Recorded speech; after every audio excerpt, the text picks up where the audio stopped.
کس طرح فلسفی انسان کو ذہنی غلامی سے آزاد کرتا ہے؟ کس طرح یہ آپ کو جھنجھوڑتا ہے، مجبور کرتا ہے کہ آپ اپنے آپ کو کرٹیکل ہو کر چیزوں کو دیکھ سکیں؟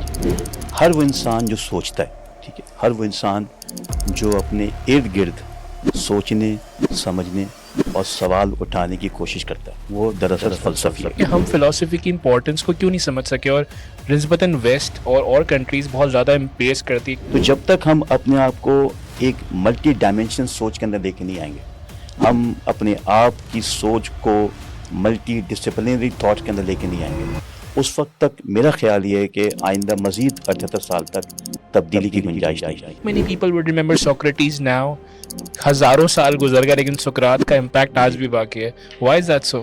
سقراط نے ایک میتھڈ ایجاد کیا جس کو ہم کہتے ہیں ڈائلیکٹک میتھڈ، مکالمہ۔ اس کی کوالٹی یہ تھی سقراط کی کہ اس نے سوال پوچھنے پر سوال کیا لیکن کبھی جواب نہیں دیا۔ کیا وجہ ہے؟ کیا یہی وجہ کہ ویسٹ میں کیوں بہت زیادہ رومی اور فلسفیز کو پڑھا جا رہا ہے اور تھوڑا سا نا غلط استعمال بھی کیا جا رہا تھا؟ آپ کی اس بارے میں کیا رائے ہے؟ ویسٹرن ایک ایسا ڈپرائیوڈ معاشرہ ہے، ٹو بی ویری فرینک، کہ جہاں پر انڈیویجول ویلیوز لاس ہو چکی ہیں۔ نسبتاً ویسٹ اور کنٹریز بہت زیادہ امپیس کرتی، اکنالج کرتی ہے کہ فلسفی بہت ضروری ہے آپ کی زندگی میں. ہم نے کیوں نہیں سمجھا؟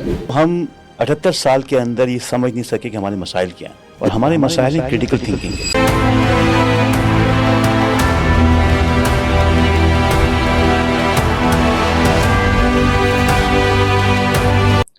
Thank you so much Imran بھائی for taking out some time, and مجھے بہت ہی خوشی ہوتی ہے اس بات کو بتاتے ہوئے بھی، اور محسوس کرتے بھی that I am one of your students. I learned فلسفی from you at my university time, and میں سمجھتا ہوں آج کے ایرا میں پروفیشنل ورلڈ کے اندر، پرسنل لائف کے اندر جس سبجیکٹ نے مجھے پرسنلی بہت زیادہ ہیلپ کیا to elevate myself and to elevate others, اس میں کوئی شبہ نہیں ہے، کوئی ڈاؤٹ نہیں کہ فلسفی کا ایک بہت میجر رول رہا ہے، چاہے وہ سقراط ہو، چاہے وہ علی شریعتی ہو، چاہے وہ اینی ادر فلسفی talk about, because I think it's the core of your life, it's the core of your decision making.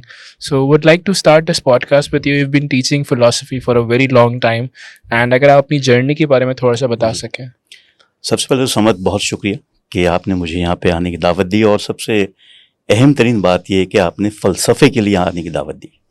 آپ نے بہت سے پوڈ کاسٹ کیے ہوں گے، لیکن فلسفہ سننا اور کہنا اور بولنا، اس کے لیے جگر بھی چاہیے اور ایک دل بھی چاہیے. تو آپ کا شکریہ کہ آپ نے اس قابل سمجھا کہ میں کچھ یہاں کے کہہ سکوں. اور یقیناً فلسفہ جو ہے وہ آپ کو آپ کی جو ذہنی جو غلامی ہے اس سے آزاد کرنے کا نام ہے، اور اسی لیے میں اس سے جڑا ہوں. واقعہ زندگی میری بڑی سمپل ہے. بی ایس سی کرنے کے بعد محسوس یہ ہو کہ شاید میں کسی غلط ٹریک پہ ہوں، اور پھر اس ٹریک کو میں نے چھوڑنے کی کوشش کی اور فلسفے کو پڑھنے کی کوشش کی. ابتدائی سے کچھ فلسفہ میٹرک 9 میں ہاتھ لگا، اور ایک کتاب ہاتھ لگی جس کا نام تھا بینگ اینڈ نتھنگنیس. نام دیکھ کے بڑا چونکا، سمجھ میں کچھ نہیں آیا، لیکن یہ جو لفظ ہے بینگ اینڈ نتھنگنیس، اس نے شاید کچھ محسوس کروایا. وقت گزر گیا، بی ایس سی کرنے کے بعد لوگوں نے کہا کہ ایم ایس سی کر لو، لیکن ایک سوچ تبدیل ہو چکی تھی. پہنچ گئے فلسفے کے ڈپارٹمنٹ میں، ایڈمیشن لے لیا. لوگوں نے کہا پیسے نہیں ملیں گے، مارے پھرو گے، معاشرے میں کوئی پہچانے گا نہیں، وہی 15-20 ہزار روپے کماؤ گے. لیکن جو ذہن تھا اس نے اس بات پہ آمادہ نہیں کیا اور فلسفے میں چلے گئے. اور وہ دور ہے تقریباً آج سے اب تک 20 سال کا عرصہ ہے کہ فلسفے سے جو تعلق ہے وہ میرے خیال سے اس کو ہم ختم نہیں کر سکتے. تو ایکسٹراڈنری رہا، فلسفہ پڑھا، پڑھایا، سمجھا، کچھ سمجھ میں نہیں آیا، کچھ سمجھایا، کچھ غلط سمجھا، کچھ صحیح کیا. یہی ایکچولی فلسفہ ہے. ابھی آپ نے بات کی کہ فلسفہ جو انسان کو ذہنی غلامی سے آزاد کرتا ہے. جی. And I have seen in my society in my 10 years کہ ہمارے یہاں لوگوں کے پاس وہ انڈیپینڈنس ہے نہیں، وہ ذہنی غلامی سے اپنے آپ کو آزاد نہیں کر پا رہے. اس کی بنیادی وجہ ایک یہی کہ ان کی لائف سے فلسفہ ختم ہوتا جا رہا ہے، فلسفہ مرتا جا رہا ہے، انہوں نے اس چیز کو پڑھا ہی نہیں، کریٹیکل تھنکنگ کو. جی. کس طرح فلسفی انسان کو ذہنی غلامی سے آزاد کرتا ہے؟ کس طرح یہ آپ کو جھنجھوڑتا ہے، مجبور کرتا ہے کہ آپ اپنے آپ کو کرٹیکل ہو کر چیزوں کو دیکھ سکیں؟ ایک سمجھ بات یہ ہے کہ فلسفہ کوئی اچھوت چیز نہیں ہے، ٹھیک ہے.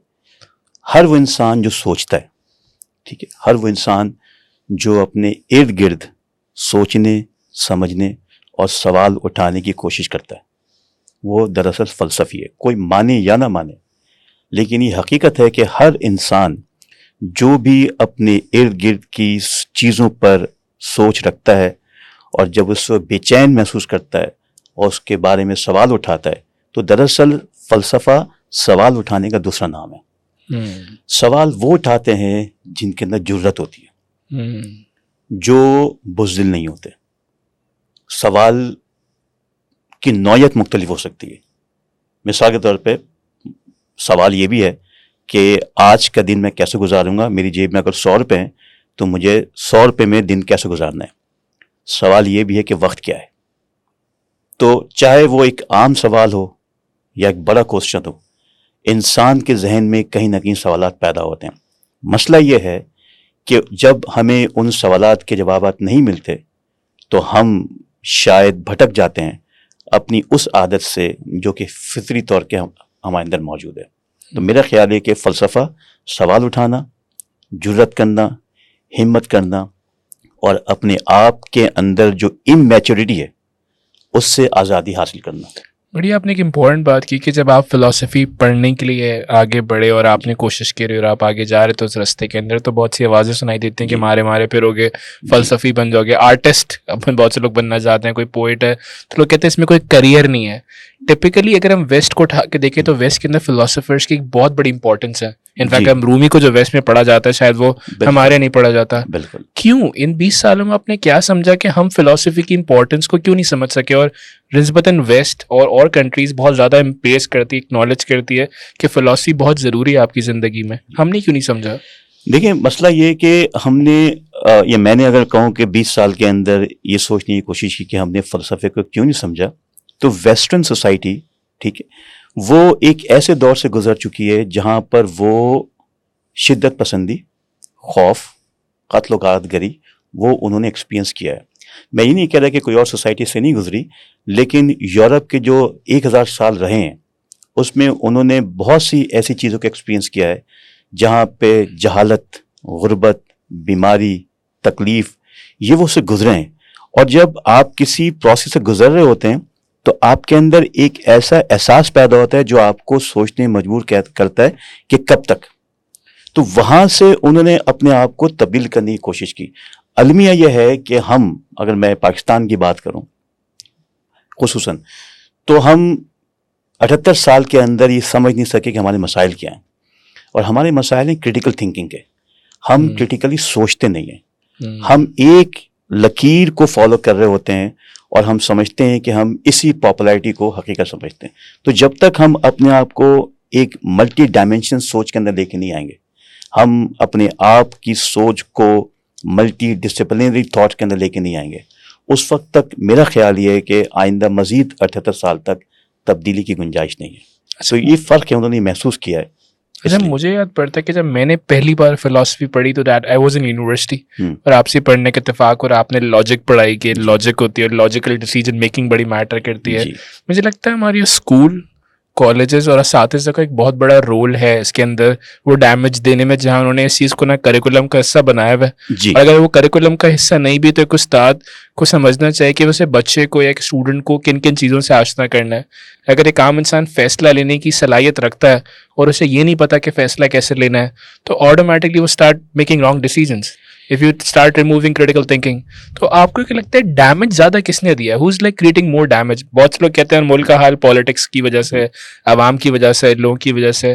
میں نے ٹریننگ میں ایک بات سمجھی کہ ایونٹس آپ کے ہاتھ میں نہیں ہوتا ہے، آپ کے ہاتھ میں آپ کا رسپانس ہوتا ہے، یعنی سب سے بڑا ڈیمیج ہم اپنے آپ کو خود دے رہے ہوتے ہیں۔ what do you think what is more damaging in our society in this scenario؟ دیکھیں جی، جواب آپ نے خود ہی دے دیا اس کا، کہ ہمارا جو تعلیمی نظام ہے وہ اس لیول کا نہیں ہے جہاں پہ ہم کسی کو سوچنے کی تربیت دے سکیں، جس کو ہم کہتے ہیں لرننگ ٹو تھنک۔ بڑا عجیب سا لفظ ہے، جب کسی سے مخاطب ہوئے سوچنا کیسے سیکھا جا سکتا ہے، تو سوچنا ہی تو سیکھا جاتا ہے، باقی تو خود بخود ہو جاتا ہے۔ تو ہمارا جو تعلیمی نظام ہے، چاہے وہ پرائمری ہو، سیکنڈری ہو، ایون اپر لیول پر ہو، ہائر لیول پر ہو، وہاں پہ بچوں کی جو سوچ کی جو اپروچ ہے وہ اس لیے ڈیولپ نہیں ہوئی کیونکہ ان کو کبھی سکھایا نہیں گیا, ان کو ہمیشہ بند رکھا گیا, ان کو ہمیشہ یہ کہہ دیا گیا کہ جو میں کہہ رہا ہوں وہی صحیح ہے, جو میں تمہیں بتا رہا ہوں اسی پر عمل کرو. تو جب آپ کسی کی سوچ جو کہ ڈیولپ ہو رہی ہو اس پہ آپ پہرا لگا دیں گے تو وہ کیسے کریٹیو اور کریٹیکل تھنکنگ کو سوچے گا. تو ڈیمیجنگ جو ایریا ہے وہ ہمارے جو ابتدائی تعلیمی نظام ہے, خاص طور پہ جو پرائمری اسکولز ہیں, وہ وہاں سے شروع ہوتے ہیں. اور ڈیفینیٹلی وہ ایک ایسی بیس ہوتی ہے جہاں پر ڈیمیج اتنا ہو جاتا ہے یہاں تک پہنچتے ہوئے کہ ان کو دوبارہ آنا مشکل ترین کام ہو جاتا ہے. تو میرا خیال یہ کہ اسکول کا جو لیول ہے اور جو اپروچ ہے وہ بہت ہی نیرو ہے. There are so many philosophers who inspire different philosophies, just like مجھے بڑا انٹرسٹ دکھائی دیتا ہے جب میں کارپوریٹ ورلڈ میں جا کے دیکھتا ہوں تو سوکریٹیز کو لوگ بہت زیادہ کوٹ کرتے ہیں اینڈ بہت زیادہ ایک امپیکٹ ہے پوری دنیا میں سقراط کا, انفیکٹ پلیٹو کا بھی اتنا ہی امپیکٹ ہوگا. لیکن why do you think that so many people would remember Socrates now? ہزاروں سال گزر گئے لیکن سقراط کا امپیکٹ آج بھی باقی ہے. Why is that so? دیکھیں یہ سقراط تو سمجھ لیں کہ کنگ ہے فلسفی کا. جو آپ نے بات کی ہے وہ سوانح درست ہے. کیوں ہے جناب؟ آج اس وقت جو ہم یہاں بیٹھے ہوئے ہیں اور آپس میں گفتگو کر رہے ہیں, اس گفتگو کا جو محور ہے یا اس گفتگو کی جو ابتدا ہے وہ کریڈٹ جاتا ہے سقراط کو. اب میں کیسے اس گفتگو کو لنک کروں گا, یہ بہت سمپل ہے. سقراط نے ایک میتھڈ ایجاد کیا جس کو ہم کہتے ہیں ڈائلیکٹک میتھڈ, مکالمہ. زبردست. He never answered anyone. یونان کی گلیوں میں گھما پھرتا تھا, آوارہ گردی کیا کرتا تھا, لیکن ایک کام وہ بڑے شوق سے کرتا تھا کہ آتے جاتے جو تاجر ہوتے تھے نوجوان, ان سے روک کے سوال کرتا, ان سے پوچھتا کہ تمہیں پتہ ہے کہ انصاف کیا ہوتا ہے, ان سے پوچھتا کہ کیا تمہیں پتہ ہے کہ زندگی کیا ہے, موت کیا ہے. اچھا, اس کی کوالٹی یہ تھی سقراط کی کہ اس نے سوال پوچھنے پر سوال کیا لیکن کبھی جواب نہیں دیا. کیا بات ہے. اور یہی ہے ایکچولی کریٹیکل تھنکنگ کے لیے اسپیس دینا. فار ایگزامپل, اگر میں کسی اسکول میں کسی بچے کو, کالج میں کسی اسٹوڈنٹ کو کسی بات کا جواب دے دوں تو وہ سوچنے کے پھر قابل نہیں ہوگا. اس کو پتہ ہے کہ بھائی یہ جواب مل گیا ہے مجھے, میں اس کو لکھوں گا اور آگے فارورڈ کر دوں گا. سقراط کی خوبصورتی یہ تھی کہ اس نے جو مکالمہ کریٹ کیا یا مکالمے کی فضا قائم کی, اس نے آج تک کی دنیا کو تبدیل کر دیا. جدید ڈرامے کو آپ دیکھ لیں, جدید ناول کو آپ دیکھ لیں, مطلب کوئی ایسی جگہ نہیں ہے جہاں پر مکالمے موجود نہ ہو. پوائنٹ یہ تھا کہ سقراط یہ چاہتا تھا کہ لوگ یہ سمجھیں کہ وہ کیا جانتے ہیں, اس لیے وہ ہمیشہ یہ کہتا تھا کہ میں صرف یہ جانتا ہوں کہ میں کچھ نہیں جانتا. The only thing I know is that I know nothing. اور بڑی خوبصورت بات سقراط نے ہمیشہ کی ہے کہ an unexamined life is not worth living. جو ابھی ہم نے شروع میں بات کی تھی کہ جب تک آپ غور نہیں کریں گے اس زندگی کا کیا فائدہ. تو جب تک انسان اپنے اوپر نگاہ نہیں ڈالے گا, اپنے حالات کو نہیں بدلے گا, اس وقت تک وہ کبھی اپنے اندر جب چینج نہیں لا سکتا تو باہر چینج لانے کا دعویٰ کیسے کرے گا. تو میں ہمیشہ یہ کہتا ہوں کہ سقراط کی جو انسپریشن ہے ہر دور میں رہی ہے, اس کو لوگوں نے بڑا کیچ کیا. انفیکٹ وہ زہر کا پیالہ بھی اسے دیا گیا اسی وجہ سے. جی. زہر کا پیالہ کی کہانی تو سمپل یہ تھی کہ بھائی اس پر یہ الزام تھا کہ جو یونان کے نوجوان ہیں ان کو وہ کرپٹ کر رہا ہے. اچھا, کیسے کرپٹ کر رہا ہے؟ کہ وہ ان کو یہ مجبور کر رہا ہے کہ وہ سوچیں. تو بادشاہ نے بلا لیا, بھائی کیا تم یہاں کے نوجوانوں کو یہ تعلیم دے رہے ہو کہ ہمارے خداؤں کے بارے میں سوال اٹھائیں؟ تم ان سے یہ سوال کر رہے ہو کہ زندگی کیا ہے, موت کیا ہے؟ تو اب تمہاری سزا یہ ہے کہ یا تو تم اپنے اس جرم کا اعتراف کرو اور پھر مرنے کے تیار ہو جاؤ, یا پھر کیونکہ تم تھوڑا سا لوگوں کو جانتے ہو, لوگ تمہیں جانتے ہیں, تو ہم تمہیں اتنی اپروچ دیں گے تم یہاں سے چلے جاؤ اور تمہاری جان بخش ہو جائے گی. لیکن کیونکہ وہ سچ بولتا تھا, اس نے کہا کہ میں نے یہ تمام نوجوانوں سے سوال پوچھے, میں اس بات کا اعتراف کرتا ہوں, اور کیونکہ میں ہمیشہ ان کو سچائی کی طرف لے کے جاتا ہوں تو لہٰذا آج جب میرے اوپر یہ وقت پڑا ہے تو میں جھوٹ بول کے اپنی جان نہیں بچاؤں گا. اور پھر اس کے اعتراف میں اس کو زہر کے پیالے دے دیا گیا. آپ یقین جانیں کہ جس نے زہر کا پیالہ دیا, جس نے فیصلہ کیا, جس بادشاہ نے, اس کا تاریخ میں کوئی نام نہیں لیتا. آج ہم 2025 میں اس 3 مئی کے اندر سقراط کو ڈسکس کر رہے ہیں. کیا بات. تقریباً 3000 سال کی یا اس کے قریب ہسٹری ہے. تو he is living in the mind of the people and that person is no more somewhere. تو وہ